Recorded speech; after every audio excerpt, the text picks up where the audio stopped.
Welcome back to clean news MP. चलिए देखते हैं मध्य प्रदेश की 25 फटाफट बड़ी खबरों को। इससे पहले आप न्यूज को कहां से देख रहे हैं हमें कमेंट में बताना बिल्कुल ना भूलें। साथ ही हमारे फेसबुक पेज को भी फॉलो करें। फेसबुक पेज का लिंक डिस्क्रिप्शन में दिया गया है। सरकार ने बदला नियम, 12 मार्च बाद ये ड्राइविंग लाइसेंस नहीं होंगे रिन्यूअल। परिवहन विभाग संपूर्ण डिजिटल की ओर बढ़ रहा है। विभाग अपने सभी काम ऑनलाइन कर रहा है। घर बैठे ड्राइविंग लाइसेंस शुरू करने के बाद अब पुराने समय डायरी पर बने लाइसेंस को भी ऑनलाइन किया जाएगा। इसके लिए सरकार ने 12 मार्च निर्धारित की है। इसके बाद लाइसेंस रिन्यूअल नहीं होंगे। केंद्रीय सड़क परिवहन मंत्रालय के साथ ही पोर्टल से देश भर के लाइसेंस की जानकारी और आवेदन की प्रक्रिया ऑनलाइन की गई। इसी के तहत घर बैठे online learning licence renewal, duplicate और संशोधन का काम भी हो रहा है। इसी कड़ी में केंद्रीय परिवहन मंत्रालय ने सभी आरटीओ को निर्देश दिए हैं कि हस्तलिखित यानी डायरी पर बने पुराने ड्राइविंग लाइसेंस को ऑनलाइन किया जाए ताकि इनका डेटा ऑनलाइन हो सके। अब जबलपुर में बनेगा एक और फ्लाईओवर। शहर में मदन महल दमोह नाका फ्लाईओवर का निर्माण कार्य जारी है। वहीं एक और फ्लाईओवर के निर्माण को स्वीकृति मिल गई है। घमापुर से रद्दी चौकी, आईएसबीटी से कटंगी, पाटन मार्ग पर फ्लाईओवर, वाघवारी घाट से मंगोली तट, गुरुद्वारा छोड़ तक नर्मदा पर पुल निर्माण को लेकर राज्य सरकार के बजट पर सबकी निगाहें टिकी हैं। पीडब्ल्यूडी विभाग के ब्रिज डिवीजन ने इंफ्रास्ट्रक्चर विकास के इन महत्वाकांक्षी प्रोजेक्ट के प्रस्ताव प्रदेश शासन को भेजे हैं। शास्त्री ब्रिज में छोटी लाइन चौराहा छोर और ब्लूम चौक छोर दोनों ओर से बॉटल नेक बनता है। ऐसे में तकनीकी विशेषज्ञों का मानना है कि रोजाना के जाम से निजात पाने के लिए डबल डेकर फ्लाईओवर का निर्माण ही एकमात्र विकल्प है। आईटीआई पास के लिए यूएई में जॉब। टर्नर, फिटर और मशीनिस्ट ट्रेड में आईटीआई पासिंग कैंडिडेट्स के लिए अबू धाबी में जॉब पाने का मौका है। भोपाल के गोविंदपुरा स्थित global skill park city ITI campus में आज 22 को ओपन प्लेसमेंट ड्राइव हो रही है। प्लेसमेंट ड्राइव में जिन उम्मीदवारों का सिलेक्शन होगा उन्हें शुरुआती 3 महीने 18,000 रुपए सैलरी मिलेगी। रहने, खाने और आने जाने का इंतजाम कंपनी की ओर से रहेगा। 3 महीने के बाद सैलरी 36,000 रुपए होगी। आवेदन के लिए ये है पात्रता। प्लेसमेंट ड्राइव में शामिल होने के लिए उम्र 19 से 24 साल के बीच होनी चाहिए। मान्यता प्राप्त आईटीआई का डिप्लोमा होना जरूरी है। इस तीर्थ स्थल को मिलेगा पवित्र क्षेत्र का दर्जा। 4 किलोमीटर के दायरे में मांस मदिरा बेचने पर लगेगा बैन। मध्य प्रदेश के मुख्यमंत्री शिवराज सिंह चौहान पत्नी साधना सिंह के साथ सोमवार को दमोह जिले में स्थित जैन तीर्थ स्थल कुंडलपुर और बांदकपुर पहुंचे। यहां मुख्यमंत्री ने इन दोनों तीर्थ स्थलों को पवित्र क्षेत्र घोषित करने का ऐलान किया। सीएम शिवराज ने कहा कि इन दोनों स्थानों के आसपास स्थित 4 किलोमीटर के दायरे में मांस और मदिरा बेचने पर प्रतिबंध लगाया जाएगा। आपको बता दें कि कुंडलपुर जैन धर्म का विशेष तीर्थ स्थल है। इन दिनों यहाँ पंच कल्याणक गजरत महोत्सव का आयोजन चल रहा है। मध्य प्रदेश में फिर लौटी ठंड, बादल छटते ही गिरा पारा। मध्य प्रदेश में ठंड फिर लौट आई। बादल हटते ही दिन और रात का तापमान गिरा। प्रदेश में कहीं कहीं रात का पारा 6 डिग्री के आसपास तक लुढ़का है। प्रदेश में सबसे ठंडा मंडला रहा। यहां रात का तापमान 8.1 डिग्री रहा। छिंदवाड़ा में बीते 24 घंटे में तापमान सबसे ज्यादा गिरा। एक दिन में ही 5.8 डिग्री का अंतर आया। अहमदाबाद सीरियल ब्लास्ट फांसी मामला, एमपी में अलर्ट। उच्च स्तरीय बैठक में हुए बड़े फैसले। अहमदाबाद सीरियल ब्लास्ट में फांसी की सजा पाने वाले 6 आतंकवादी भोपाल की जेल में बंद हैं। कोर्ट के फैसले के बाद एमपी में अलर्ट जारी कर दिया गया। आतंकवादियों की सुरक्षा और कड़ी कर दी गई।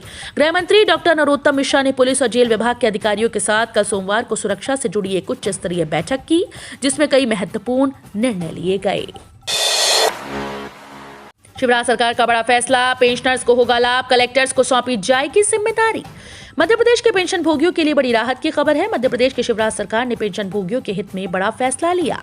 इसके तहत पेंशन योजना के हितग्राहियों का भौतिक सत्यापन कराया जाएगा। संबंधित विभाग के द्वारा इसकी जिम्मेदारी जल्द ही कलेक्टर्स को सौंपी जाएगी। दरअसल मध्य प्रदेश सरकार द्वारा पेंशनर्स को प्रदेश में समग्र सामाजिक सुरक्षा पेंशन, इंदिरा गांधी राष्ट्रीय वृद्धावस्था पेंशन, इंदिरा गांधी राष्ट्रीय विधवा पेंशन, इंदिरा गांधी राष्ट्रीय निःशक्त जन पेंशन, मुख्यमंत्री कन्या अभिभावक पेंशन आदि योजनाओं के तहत 600 प्रतिमाह के हिसाब से पेंशन दी जाती है।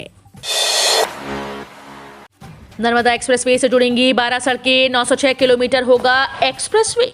शिवराज कैबिनेट ने हाल ही में 906 किलोमीटर लंबे नर्मदा एक्सप्रेसवे को मंजूरी दे दी। ये कबीर चबूतरे से प्रारंभ होकर झाबुआ मध्य प्रदेश गुजरात की सीमा तक बनाया जाएगा। एक्सप्रेसवे से 12 जिलों रीवा, भोपाल, हरदा, होशंगाबाद, खंडवा, हरसूद, खरगोन, बड़वानी, रतलाम, उज्जैन, देवास, अनूपपुर से गुजरेगा। इन जिलों की सड़कों को इस एक्सप्रेसवे से जोड़ा जाएगा। नर्मदा एक्सप्रेसवे को केंद्र सरकार की भारतमाला परियोजना में शामिल करने पर सैद्धांतिक सहमति भी हो चुकी है। नर्मदा एक्सप्रेस 4 लेन होगा। मध्य प्रदेश को पूर्वी सीमा में छत्तीसगढ़ स्थित राष्ट्रीय राजमार्ग 45E तक और पश्चिम में गुजरात में दिल्ली मुंबई इंटर कॉरिडोर तक जोड़ेगा। हाउसिंग बोर्ड की संपत्ति का होगा ऑनलाइन नामांतरण। मध्य प्रदेश गृह निर्माण मंडल अर्थात हाउसिंग बोर्ड द्वारा संपत्ति बकाया व टैक्स सहित अन्य राशि जमा करवाने के लिए अब दफ्तर के चक्कर नहीं काटने पड़ेंगे। घर बैठे ऑनलाइन जमा करा सकेंगे। हाउसिंग बोर्ड ने राशि जमा करवाने के लिए ऑनलाइन सुविधा शुरू कर दी। जिले में हाउसिंग बोर्ड की 12 से अधिक संपत्ति है और कार्यालय मंदसौर होने के कारण लोगों को परेशान होकर चक्कर काटने पड़ते थे। उसके बाद भी नामांतरण में महीनों लग जाते थे। अब ये सारा काम घर बैठे हो जाएगा। पीएम मोदी ने कहा, डिजिटल यूनिवर्सिटी से खत्म हो जाएगी कॉलेजेस में सीट की कमी की समस्या। प्रधानमंत्री नरेंद्र मोदी ने सोमवार को केंद्रीय बजट 2022-23 के कार्यान्वयन पर शिक्षा मंत्रालय के द्वारा आयोजित एक वेबिनार को संबोधित किया। इस दौरान प्रधानमंत्री ने बजट 2022 का शिक्षा क्षेत्र पर सकारात्मक प्रभाव को लेकर चर्चा की। उन्होंने कहा कि आज की युवा पीढ़ी देश के भविष्य के कर्णधार है। आज की युवा पीढ़ी को सशक्त करने का मतलब है भारत के भविष्य को सशक्त करना। उन्होंने 2022 के बजट में शिक्षा क्षेत्र में जोर दिया। प्रधानमंत्री मोदी ने कहा कि आज विश्व मातृभाषा दिवस भी है। मातृभाषा में शिक्षा बच्चों के मानसिक विकास से जुड़ी है। अनेक राज्यों में स्थानीय भाषाओं में मेडिकल और टेक्निकल एजुकेशन की पढ़ाई शुरू हो चुकी है। पीएम फसल बीमा योजना, केसीसी धारकों के खाते में डाले पैसे। पीएम फसल बीमा योजना के तहत मध्य प्रदेश के केसीसी धारक किसानों के खाते में क्लेम की राशि ट्रांसफर कर दी गई है। वहीं जिनके पास केसीसी नहीं है उनके भी खाते में फसल नुकसान की मुआवजा राशि का भुगतान किया जा रहा है। 12 फरवरी को मध्य प्रदेश के मुख्यमंत्री शिवराज सिंह चौहान ने 49 लाख किसानों के खातों में सिंगल क्लिक के माध्यम से प्रधानमंत्री फसल बीमा क्लेम की 7600 करोड़ रुपए की राशि ट्रांसफर की थी। इसके तहत मध्य प्रदेश सरकार की ओर से प्रधानमंत्री फसल बीमा योजना के तहत ऋणी और गैर ऋणी किसानों को खरीफ सीजन 2020 और रबी सीजन 2020-21 के दौरान हुई फसल क्षति की दावा राशि का वितरण किया है। मधुमक्खी पालन का प्रशिक्षण 28 फरवरी को होगा शुरू। इन किसानों को होगा लाभ। किसानों खेती के लिए मधुमक्खी पालन करके अपनी आय बढ़ा सकते हैं। किसान खेत में ही मधुमक्खी पालन का काम शुरू कर सकते हैं। मधुमक्खी पालन के लिए सरकार से भी सहायता मिलती है। इसके अलावा सरकार की ओर से समय समय पर मधुमक्खी पालन का प्रशिक्षण भी आयोजित किया जाता है। यदि आप मधुमक्खी पालन का अनुभव नहीं रखते तो कोई बात नहीं, आप सरकार की ओर से आयोजित होने वाले शिविरों में इसका प्रशिक्षण ले सकते हैं। इसके अलावा कई प्राइवेट संस्थान भी इसका प्रशिक्षण देते हैं, वहां से भी प्रशिक्षण प्राप्त किया जा सकता है। अभी फिलहाल मध्य प्रदेश के पन्ना जिले के आदर्श विकास खंड अजयगढ़ में उद्यानिकी विभाग की ओर से आगामी 28 फरवरी को 1 दिवसीय मधुमक्खी पालन प्रशिक्षण का आयोजन किया जा रहा है। 15 साल बाद उपभोक्ता को मिला न्याय। बीमा कंपनी देगी 8 लाख रुपए का हर्जाना। एक उपभोक्ता ने बीमा कंपनी से क्लेम के लिए 15 साल तक लंबी लड़ाई लड़ी, तब जाकर उसे न्याय मिला।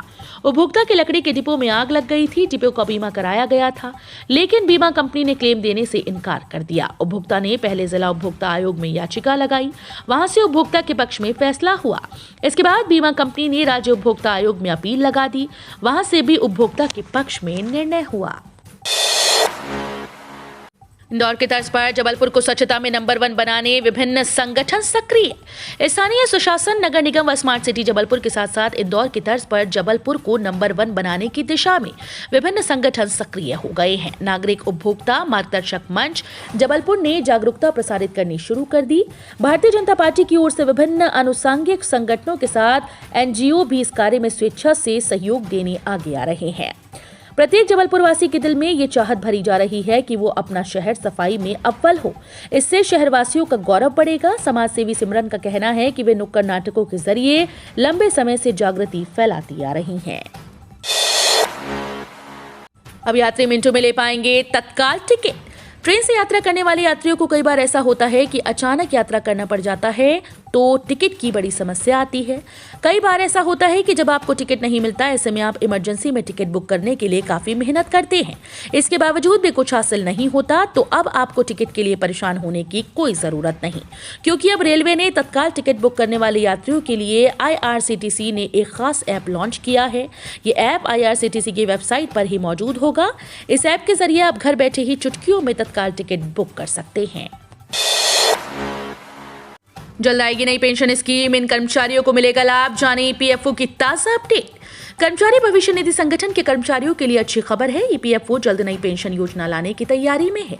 मीडिया रिपोर्ट्स के मुताबिक इसका फायदा वर्तमान में संगठित क्षेत्र के वे कर्मचारी जिनका मूल वेतन 15,000 रुपए तक है, अनिवार्य रूप से EPS 95 के तहत आते हैं, उनको मिलेगा।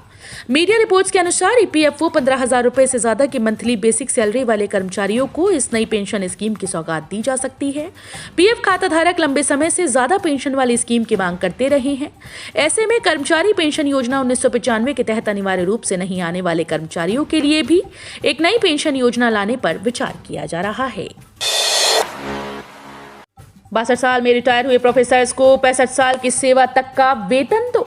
हाईकोर्ट ने अहम फैसले में कहा कि अनुदान प्राप्त महाविद्यालय में 62 वर्ष में रिटायर हुए प्रोफेसर्स को 65 वर्ष तक की सेवा का पूरा वेतन प्रदान किया जाए। जस्टिस संजय द्विवेदी की सिंगल बेंच ने उच्च शिक्षा विभाग को याचिकाकर्ताओं की सेवा से बाहर रहे दिनों की गणना और उसके आधार पर बनने वाले पूरे वेतन की गणना की प्रक्रिया 60 दिन के भीतर पूरी करने के निर्देश दिए। कोरोना की कमजोर कड़ी मिल गई। वैज्ञानिक बना रहे ऐसी सुपर वैक्सीन जो हर वेरिएंट का बनेगी काल। पिछले साल डेल्टा लहर के दौरान मौत ने हर इलाके में तांडव मचाया। वो दौर कम वैक्सीनेशन का था। दिसंबर और जनवरी में जब ओमिक्रॉन देश भर में तेजी से फैलना शुरू हुआ तो मृतकों की संख्या तुलनात्मक रूप से कम रही। हालांकि ओमिक्रॉन वेव से एक बात साफ हो गई कि कोविड से इम्यूनिटी करना शायद नामुमकिन है। वैक्सीन के 2 डोज काफी नहीं, ना ही 3, ना ही 4। इजराइल में हेल्थ वर्कर्स को 2 बूस्टर डोज लगने के बावजूद कोरोना हो गया। वैक्सीन निर्माताओं ने ये बात पहले ही कही थी, मगर आम जनता की नजर से देखें तो बूस्टर्स असुविधाजनक, महंगे और शायद व्यवहारिक नहीं हैं। मध्य प्रदेश में अप्रैल से महंगा होगा प्रॉपर्टी खरीदना, बढ़ेगी कलेक्टर गाइडलाइन। प्रदेश में उन इलाकों में प्रॉपर्टी खरीदना 1 अप्रैल से महंगा हो जाएगा जहां कलेक्टर गाइडलाइन से अधिक दर पर रजिस्ट्री हो रही है। ऐसे क्षेत्रों को चिन्हित करके गाइडलाइन में वृद्धि की जाएगी। इसके लिए जिला मूल्यांकन समिति रिपोर्ट बनाकर केंद्रीय मूल्यांकन समिति को भेजेगी, जो अंतिम निर्णय लेगी। गाइडलाइन में 20 से 10% तक की वृद्धि होने की संभावना है। प्रदेश में पिछले 3 साल से कलेक्टर गाइडलाइन में वृद्धि नहीं हुई। पंजीयन एवं मुद्रांक कार्यालय के अधिकारियों का कहना है कि कई इलाकों में कलेक्टर गाइडलाइन से अधिक कीमत पर रजिस्ट्री हुई है। जल्द होगी यूक्रेन में फंसे MP के छात्रों की वापसी। गृह मंत्री बोले CM खुद कर रहे मॉनिटरिंग। रूस और यूक्रेन के बीच लगातार तनाव जारी है। दोनों देशों के बीच कभी भी युद्ध शुरू हो सकता है। हालांकि दोनों पक्षों से चर्चाओं का दौर जारी है ताकि कोई हमला ना हो। इस बीच मध्य प्रदेश के गृह मंत्री नरोत्तम मिश्रा का बड़ा बयान सामने आया। उन्होंने कहा कि यूक्रेन में फंसे मध्य प्रदेश के छात्रों को जल्द ही वापस लाया जाएगा। इसके लिए खुद मुख्यमंत्री शिवराज सिंह चौहान मॉनिटरिंग कर रहे हैं। मध्य प्रदेश के गृह मंत्री नरोत्तम मिश्रा ने बताया कि यूक्रेन में रह रहे मध्य प्रदेश के स्टूडेंट्स को वापस लाने के लिए सरकार हर जरूरी कदम उठा रही है। जल्द ही खत्म होगी कोरोना महामारी। अब नाक से सिर्फ एक केमिकल सूंघकर जड़ से ठीक हो जाएगा कोविड-19। 2019 में कोरोना वायरस कुछ दुनिया में पाया गया था और अब तक लोग इससे जूझ रहे हैं। अब तक कोई भी कारगर इलाज इस बीमारी को ठीक करने का सामने नहीं आया। हालांकि कई वैक्सीन विकसित की गई, लेकिन किसी को भी 100% कारगर नहीं बोला जा सकता। वैक्सीन लेने के बाद भी लोग कोरोना से संक्रमित हो रहे हैं। इसी बीच एक रिसर्च सामने आई है जिसमें डॉक्टर ने न सिर्फ कोरोना ठीक करने का दावा किया, बल्कि ये भी कहना है कि उन्होंने इससे कई मरीजों का इलाज भी किया है और अब वो ठीक हो चुके हैं।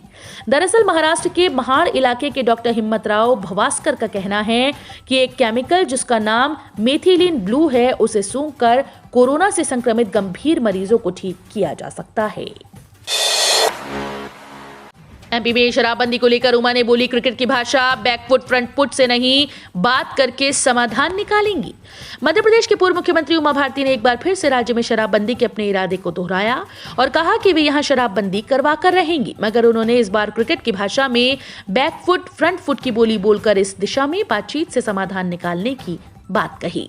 शराबबंदी को लेकर उमा भारती ने 15 जनवरी के बाद अभियान चलाने का ऐलान किया था और इसके बाद नर्मदा जयंती पर 14 फरवरी के बाद इसके खिलाफ बोलने और काम करने की घोषणा की थी।